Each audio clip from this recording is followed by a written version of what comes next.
ঝটিকাচরণ চাকি মুখ বাড়ান ডিসপেন্সারির জানলায়। রোগা ছিপছিপে একটি লোক এগিয়ে আসে।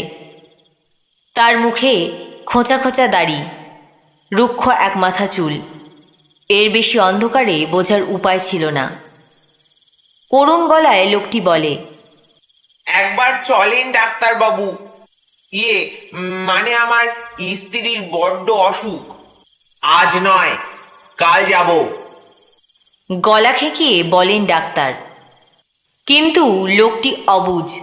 সে কেবলই বলে, চলেন চলেন, আপনি গরিবের ডাক্তার, গরিবের ওপরে দয়া হবে না বাবু? 30 বছর ধরে এই কথাই শুনে আসছেন ঝটিকাবাবু। স্তোদবাক্যে পেট ভরে না। লোকটা হয়তো ফিস দেবে না, তবু স্বভাব দোষ। এরা ডাকলে উনি না গিয়েও তো পারেন না। কিছুদিন ধরেই ঝটিকাবাবু সর্দি কাশিতে ভুগছেন। গলা ব্যথা, মাথাটাও ঝিমঝিম করে। শরীরটা ভালো না থাকায় মেজাজটাও খিচড়ে থাকে।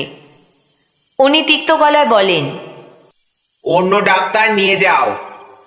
ফ্যাঁচ করে লোকটি এবারে কেঁদেই ফেলে।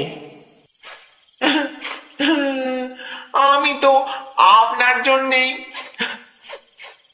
ওর কাতর গলার স্বর ডাক্তারের মন ছুঁয়ে যায়। ডাক্তারবাবুর মনে হয় লোকটা যেন অনেক দিন খায়নি। তোমার বাড়ি কোথায়? 5 মাইল।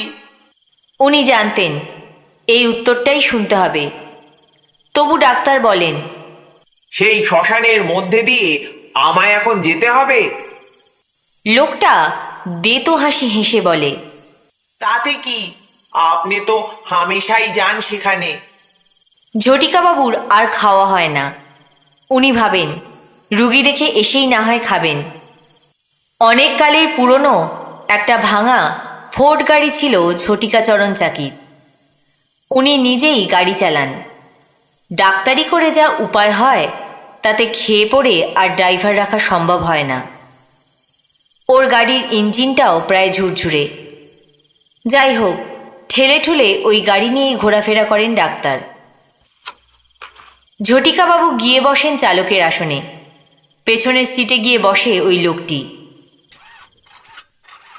গাড়ি ছুটছে, ভটভট আওয়াজ কেবলই।